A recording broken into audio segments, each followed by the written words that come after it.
You're listening to the Fan2Fan Podcast, and on this episode, we're playing the Godzilla versus game. It's the King of Monsters versus some of his biggest opponents, rivals and titans, and more. Here we go.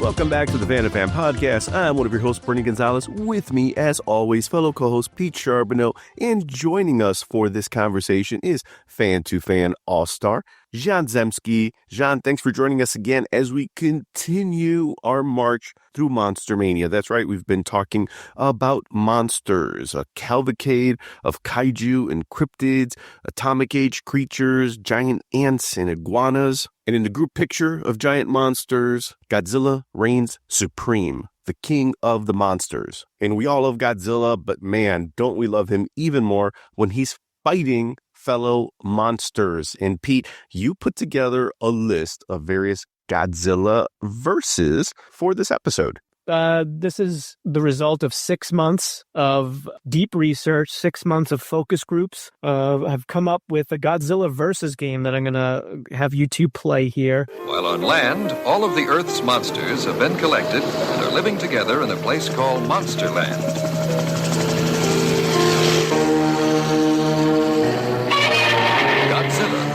Godzilla has faced a lot of opponents over the years, but there's a bunch of opponents that he did not face that I think the public probably would kind of want to know who would come out on top. So I've got a list here. I'm going to toss it out to you guys, and you just kind of give me just your gut feeling who wins in a battle of these, okay? So without further ado, it's time to play the Godzilla versus game. First up, Godzilla versus the Cloverfield Monster. That's a great one, and that's also one of my favorite movies. 7 hours ago, something attacked the city. What is it?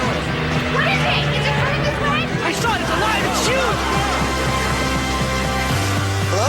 Jack, where are you? This is a mandatory evacuation. We're gonna go after you. If you want to stop me, then you have to shoot me. There's nothing to do for you.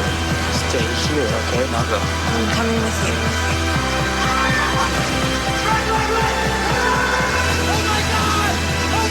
Cloverfield, rated PG-13, January 18th. When I think of modern day kaiju films, I'm going to take the MonsterVerse stuff out. Other things that are not Godzilla, the Cloverfield monster, kind of underrated in the kaiju world. So this is definitely. Yeah. I'm going classic Godzilla, not classic rubber suit Godzilla probably, but I'm going with Godzilla over that one. Just the sheer terror over it. The Cloverfield monster has the interesting little, baby insect things that are coming off it. Oh God, this is nasty. Feel like you're running away. From what? What do you think, Bernie? I'm going to co-sign with Godzilla because I feel like, all right, you know what, guys? Like, I'm in New York because I just came to pick up some sushi, and Godzilla would be like, oh, God, I got to put up with this asshole. Maybe after like a few little bites of those little creepy things on the tail. No, seriously. I'm picking up my food and I'm out of here because DoorDash fees are insane. That's why I'm doing the pickup. And then after a few bites, he would be like, all right, screw it. Like, I'm not messing around. No drop kick or weird move. Like, I'm going straight atomic breath. You're gone. And like, maybe like grab a waffle cone at Coney Island. All right, so we have 2 votes for Godzilla versus the Cloverfield Monster, 2 votes for Godzilla. All right, next up, Godzilla versus the Thunderbirds, the Jerry Anderson marionettes. From suitimation to, what did Jerry Anderson call it? Like marionettimation? I mean, marionettes are really scary. You have to factor that in. This Saturday morning, Fox brings you a whole new world of excitement. It's action stations. They're bigger. Thunderbirds are go. They're better. We have our first emergency call. They're like nothing you've ever seen before. Fire flash. Lift port wing. Thunderbirds are go. Wow. And everyone's going to be talking about them. If only I knew their secrets. So don't miss the television event of the summer. Tell them we're on our way. Saturdays at 8:30 on Fox 39. Bernie, I'll let you go first on this one. I don't know. I mean, I loved like Thunderbirds and what was the other one? Stingray. Like as a kid growing up, there were very incredibly talented people making this, but this is a little creepy. So I don't know. I wonder if Godzilla would also be creeped out by all of their creepy ass eyes. But then again, to be fair, if he stomped on them, would they just be like splinters in his foot? Because they're all made of like wood, I bet. Then he might do that she dance because he's got like splinters in his feet. So he's got that's a good point. What do they fly rockets or something? Or like, yeah, there's like 4, 5, 6 of them, like Thunderbird 1, 2, 3, 4, 5. Yeah, he'll take out some rockets with some one, a couple with breath, couple with the tail, coming down too low. Yep. Godzilla remains undefeated. I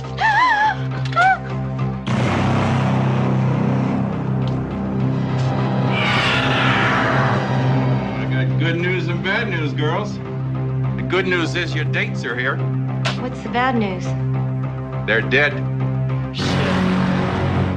Next up, Godzilla versus the space slugs from Night of the Creeps. I'm going, immediate squash of those babies. But that's almost like Godzilla getting like crabs, like, after like sleeping around or something like that. It's definitely going to be an uncomfortable couple days, but I'm still going Godzilla on that. I'm gonna pivot and change it for you, John, because I agree. Godzilla versus Tom Atkins. Oh, the mustache might be undefeated. Barrel chest versus atomic breath. I don't know. I think Thrill Me is in order. Thrill me. All right, so Godzilla, again, still undefeated here. Next up, Godzilla versus the Herculoids.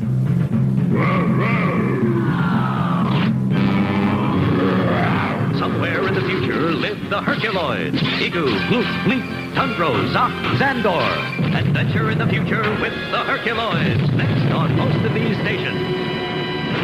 Those the rock dudes? John, how did we ever let you on the podcast? Put some respect on their name, John. It's Xandor, Terra, and their son Dorno that fought alongside their giant pets. And it's not really fair because I'm literally staring at a poster of them that's in front of me where you had the laser dragon Zoc. You had a space rhinoceros, John, Tundro. Yeah.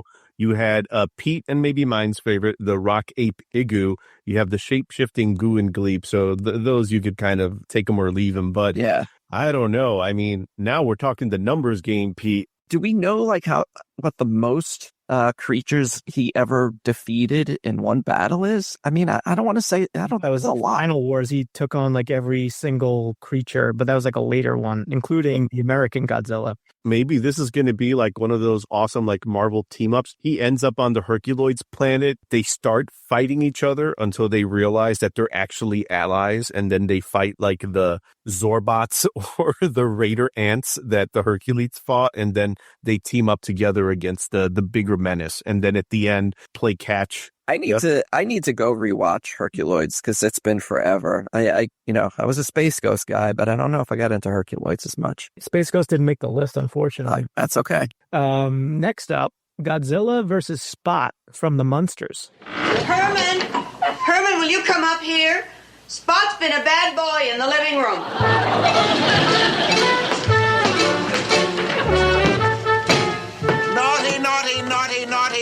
Naughty.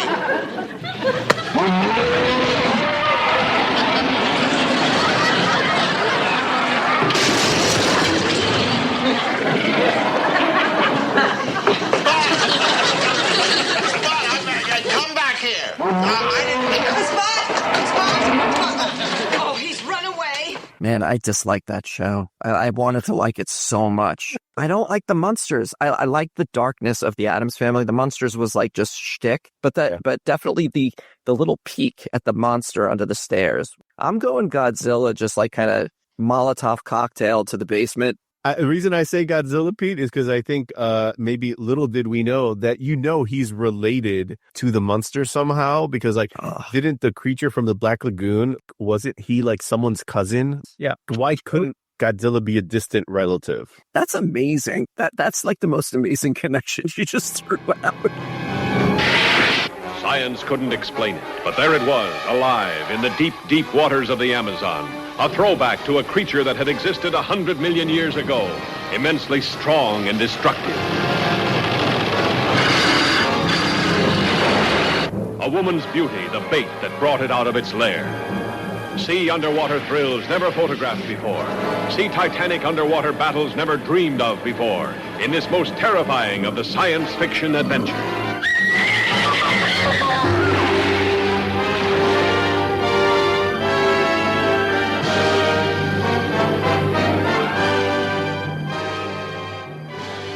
All right. Well, Bernie, you're prescient because next up we have Godzilla versus the creature from the Black Lagoon's accountant. Probably go accountant because taking down tax evasion. Godzilla trying to write off a lot of the damage he's done around Tokyo, and I just feel like at some point mistakes are going to be made. He's got to be uninsurable at this point. Yeah, absolutely. I go the accountant. Yeah, IRS and taxes, right? You can't beat either of them. Sorry, Big G. All right, so Godzilla's taking some body blows here. See if he can come back with this next matchup. Godzilla versus the two Corys, primetime Corys. We're talking like Corey heyday. I'm thinking Lost Boys and License to Drive Corys. What do you think, Bernie? I'm picturing, again, License to Drive. I'm just thinking like Godzilla would like have a throwdown with them, but then eventually just end up like in the backseat of the car where they're just like driving cross country. And he would probably be like the special guest if you called, like, remember the Corey hotline? I don't remember which one. They probably both had it. Oh, yeah. And maybe if you listen to like the 17th minute, Godzilla would just randomly pop on.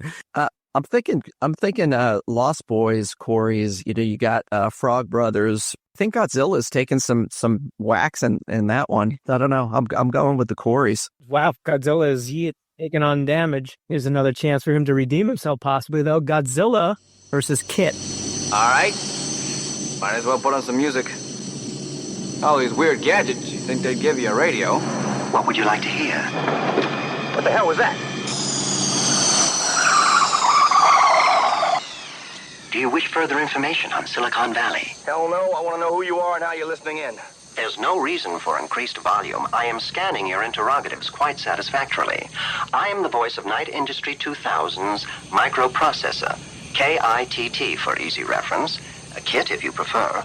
No, I don't prefer, and what's more, I don't intend to drive around in a car that talks back to me, so either Devin pulls your plug or you get yourself another driver. I am not qualified to overrule your wishes. Well, that's real good to hear, Kit. Because I don't want to hear another peep out of you until I can get a call off the Devons. So clam up. I'm going to listen to some good music and don't offer any suggestions. I'll choose my own. As you wish, Mr. Knight. But since you are still recovering from your ordeal and I detect we're in a slightly irritable mood caused by fatigue, may I suggest you put the car in the auto-cruise mode for safety's sake? No, you may not. I'm going Godzilla on this one, but only just because of, I think a blowout. Picture Kit driving up the tail at some point in time. I think Michael's going to fall out the driver's side, and that's just going to be it. Yeah, I don't think Kid gets out of park on this one. Okay. Godzilla versus the A-Team. The entire A-Team? Yeah.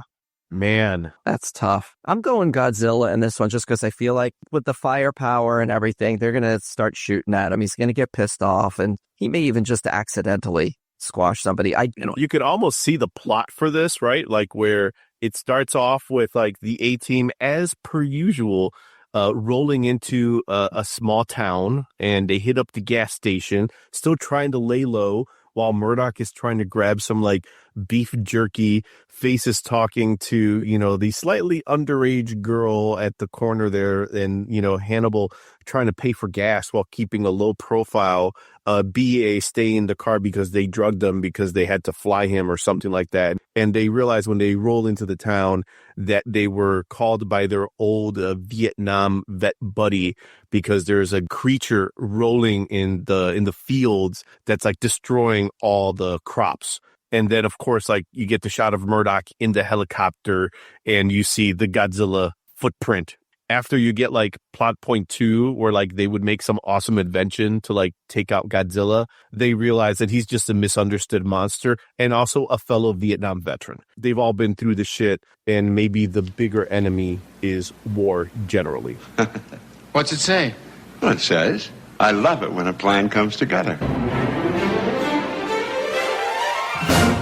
Yeah, that's entirely possible, too. Side note, what you mentioned earlier, Bernie, Hannibal gonna get the milk is a line that Hannibal uses every time he goes into battle.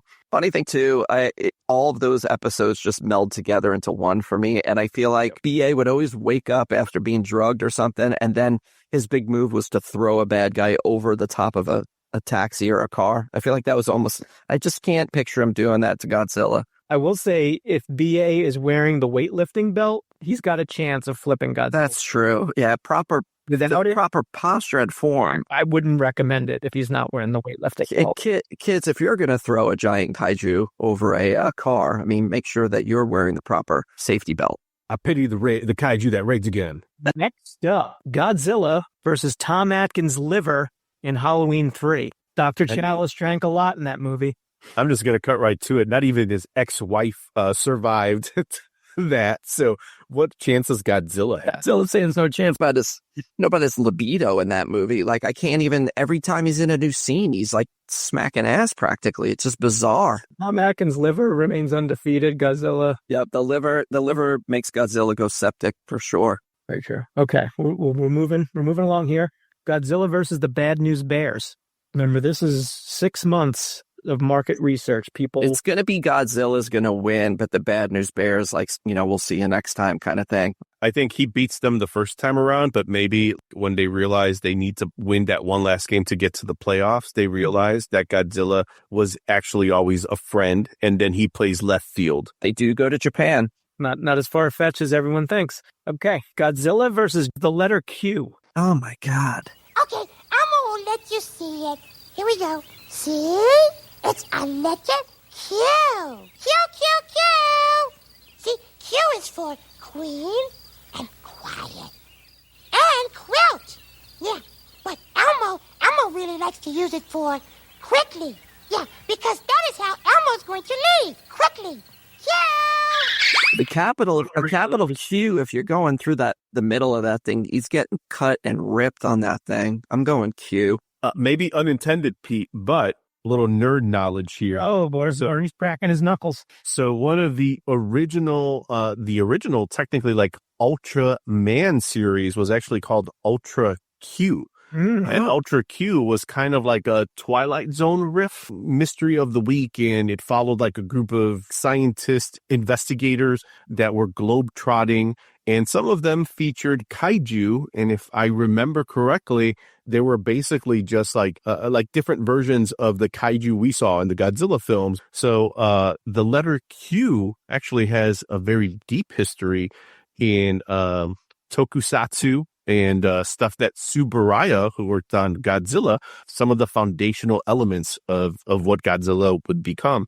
So I think Q against Godzilla, I would almost say lowercase q wins. Yes. All right, we're bringing it on home here. We've got, 1, 2, 3, 4 left, and we'll do it real fast here. Godzilla versus Marv Albert's toupee. Toupee all day, all night. There's no way. Over the eyes, into the fire breath, clog of the system. Mm-hmm. Forget about it. I mean, the thickness on that thing, it's almost like a black hole of matted hair. Yep. All right. Godzilla versus AOL Instant Messenger. Oh, man, that grinding sound is horrible.